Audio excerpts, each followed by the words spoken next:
ओम नमः शिवाय। शिवजी सदा सहाय। ओम नमः शिवाय। गुरुजी सदा सहाय। जय गुरुजी। संगत जी, कैसे हैं आप सब? मैं हूं संजीव नारंग और आप सबका स्वागत करता हूं गुरुजी के बनाए हुए इतने प्यारे और सुंदर परिवार गुरुजी टुडे ब्लेसिंग्स में। चैनल पर नए हैं तो इस चैनल को शेयर करें और सब्सक्राइब करें और अपना सत्संग गुरुजी के इस प्यारे से चैनल पर अपलोड करवाने के लिए आप डिस्क्रिप्शन बॉक्स में दिए हमारे व्हाट्सएप नंबर पर अपना सत्संग ऑडियो या वीडियो किसी भी फॉर्मेट में हमें भेज सकते हैं। संगत जी, आज का सत्संग बहुत प्यारा और ब्लेस सत्संग है और ये सत्संग हमारे साथ शेयर किया है जोधपुर से रेहाना आंटी जी ने। हाँ जी, जोधपुर से रेहाना आंटी जी ने सत्संग हमारे साथ शेयर किया। मैं दिल से उनका शुक्राना करता हूँ कि उन्होंने गुरु जी से आज्ञा लेकर गुरु जी के इस प्यारे से चैनल पर अपना सत्संग शेयर किया। चलिए सत्संग स्टार्ट करते हैं। जय गुरु जी। जय गुरु जी। शुक्राना गुरु जी। ओम नमः शिवाय। शिव जी सदा सहाय। ओम नमः शिवाय। गुरु जी सदा सहाय। जय गुरु जी। संगत जी, मैं आज अपना बहुत ही प्यारा सप्तमी का सत्संग शेयर करना चाहूँगी। गुरु जी ने हमारे घर सत्संग करवाया, अपनी ब्लेसिंग्स दी सप्तमी के दिन नवरात्रों में। पर वो किस तरह से उन्होंने सब अरेंजमेंट करवाई, सब करवाया, वो बहुत ही प्यारा है। वो कहते हैं ना, उनकी प्लानिंग जो है वो वही जानते हैं कि वो कहाँ से क्या कर रहे हैं। अपने लिए सोचना समझना बहुत मुश्किल है। तो वही आज बहुत प्यारा सा सत्संग है। अब जैसा गुरुजी कहते हैं शॉर्ट में बताइए, तो मैं ही कोशिश करूँगी संगत जी शॉर्ट में बताऊँ। जय गुरुजी। भूल चूक हो तो माफ़ करिएगा संगत जी। मेरा ये सत्संग इस तरह से शुरू हुआ कि एक रात मैंने अपने अंकल से बात करी कि अपन को अमृतसर गोल्डन टेम्पल जाके देन अपन को एक बार डुगरी मंदिर जाना चाहिए गुरुजी के ब्लेसिंग्स के लिए। ऐसे मेरे मुंह से गुरुजी ने निकलवाया अपने अंकल से। रात को मैंने हस्बैंड से बात करके सोई। नेक्स्ट डे अब मेरी गुरुजी टुडे ब्लेसिंग्स में जो अंकल जी का पेज कनेक्टेड है व्हाट्सएप में, तो जनरली मैं सुबह उठ के नहीं सत्संग सुनती हूँ, बट उस दिन बस 1-2 घंटे उठने के बाद ही मैंने इसमें से एक सत्संग ओपन किया अंकल के व्हाट्सएप चैट में से ही। और जो उन आंटी का सत्संग था, मेनका वासना आंटी जी का, तो उनका यही सत्संग था। गुरुजी ने जो सत्संग सुनवाया वो यही था कि उनको गुरुजी का हुक्म है कि उनको हर मंदिर जाके अपने बच्चे को 2 डुबकियाँ लगवा के देन डुगरी मंदिर का लंगर प्रसाद खाना है फॉर हेल्थ ब्लेसिंग्स चिल्ड्रन की। लेकिन उन आंटी जी ने उसमें ये भी कहा था कि उसका सेकंड पार्ट वो अगले सत्संग में शेयर करेंगी। तो जय गुरु जी, शुक्राना गुरु जी, उन्होंने इतना प्यारा सत्संग मुझ तक पहुँचाया। तो मैंने अंकल जी से भी कांटेक्ट किया कि अंकल जी मुझे उसका सेकंड पार्ट कब तक आएगा। उन्होंने कहा कि वो जस्ट आने ही वाला है, लेकिन आप एक काम करिए, आप मेनका वासना आंटी जी से डायरेक्टली बात भी कर लीजिए। तो जय गुरु जी। मतलब इसमें गुरु जी की क्या प्लानिंग थी वो आप देखिएगा संगत जी, क्योंकि जनरली हम डायरेक्टली नहीं संगत से बात कर पाते हैं, पर ये भी गुरु जी का ही हुक्म था।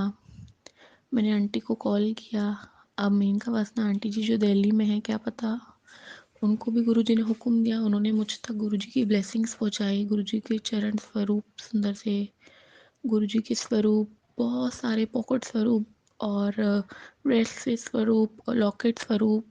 मतलब एक बच्चा जो देख के खुश हो जाता है, मैं उस तरह से खुश हो गई। उनकी ब्लेसिंग्स पहुंची मुझ तक 1 हफ्ते में। जस्ट थोड़ी सी व्हाट्सएप पे हमने बात की और शोधी हरी की ब्लेसिंग्स उन्होंने मेन पहुंचाई हेल्थ ब्लेसिंग्स के लिए।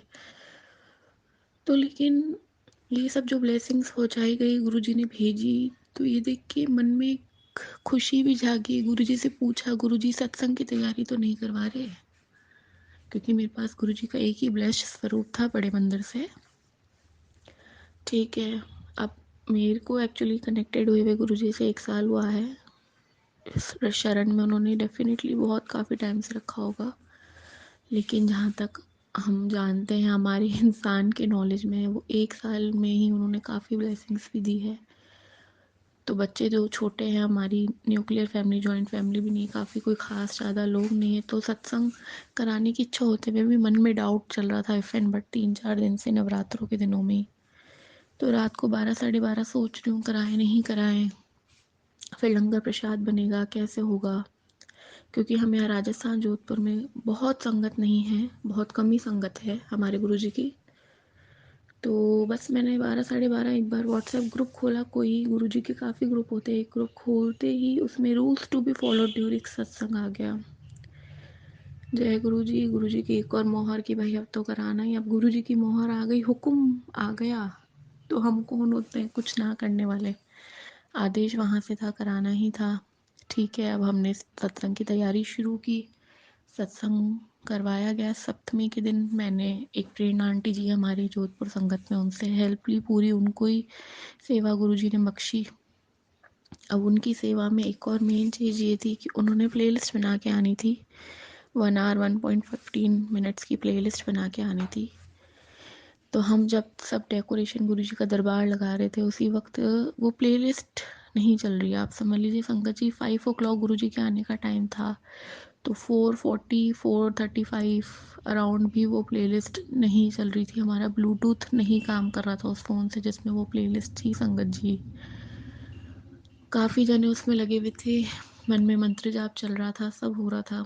लेकिन मेरे अंकल का, मेरे हस्बैंड का जो एक कनेक्टेड रहता है, वो एंड्रॉयड फ़ोन है, और क्योंकि हम नए नए तो हमको कोई ख़ास नॉलेज नहीं है। आप समझ लीजिए घड़ी में 4:50 हो चुके हैं, 10 मिनट्स लेफ्ट है। जैसे तैसे एक न्यू प्लेलिस्ट व्हाट्सएप पे मंगवाई गई, कनेक्ट कर दी गई, और ऑब्वियसली 10 मिनट्स में आई है तो कोई उसको सुनेगा नहीं, उस प्लेलिस्ट को नहीं। और वो जो गुरु जी के हुक्म से होना था वो बहुत प्यारा, मतलब ठीक है, जिस बच्ची ने, जिस आंटी ने प्लेलिस्ट बनाई, उनके मन को दुख हो रहा था कि गुरु जी ने ऐसा क्यों किया।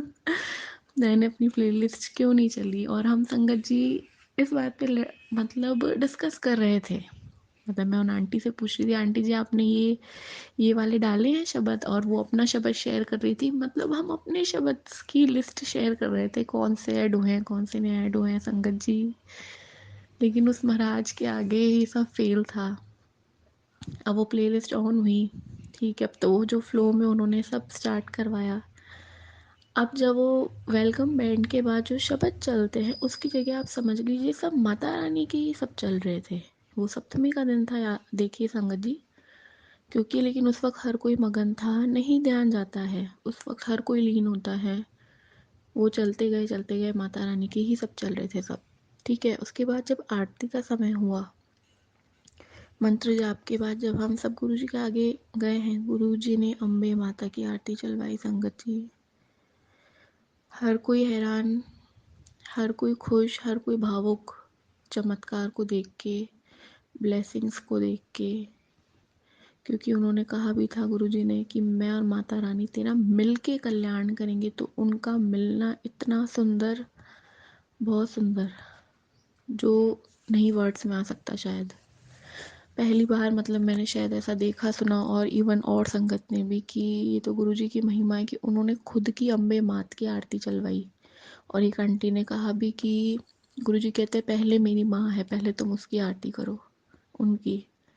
तो वो उन्होंने पहले आरती चलवाई। आरती करते करते भी सब कर रहे हैं अम्बे मात की आरती, बहुत खुश हो रहे हैं। लेकिन उसके बाद भी मेरे मन में थोड़ा सा एक लग रहा था कि क्या आप गुरु जी की आरती भी करेंगे, क्या होगा। लेकिन विदाउट एनी स्टॉप अम्बे मात की आरती के बाद गुरु जी की भी आरती चली गुरु संगत जी।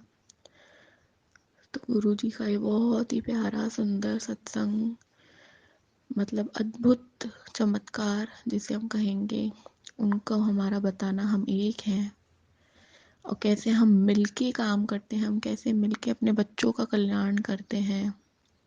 बहुत ही प्यारा था संगत जी। बस यही मैं गुरु जी को अनलिमिटेड थैंक यू, अनलिमिटेड प्यार, शुक्राना, सब कुछ बोलना चाहूँगी कि उन्होंने इतनी प्यार बख्शा, इतना अपनापन दिखाया, इतना क्लियरली शो किया कि हम यहीं तुम्हारे घर में तुम्हारे साथ है, तुम कहीं मत जाओ, तुम कहीं मत देखो। सब गुरुजी बुलवाते हैं, सब गुरुजी करवाते हैं। हमारी प्लानिंग सब फेल है। कहाँ से कहाँ बात ले गए गुरुजी, कहाँ मेरे को एक बात बुलवाई कि हर मंदिर जाना है, देन डुगरी जाना है, लेकिन वो खुद ही आ गए घर। गुरुजी की ब्लेसिंग सबके साथ बनी रहे संगत जी। जय गुरुजी, शुक्राना गुरुजी।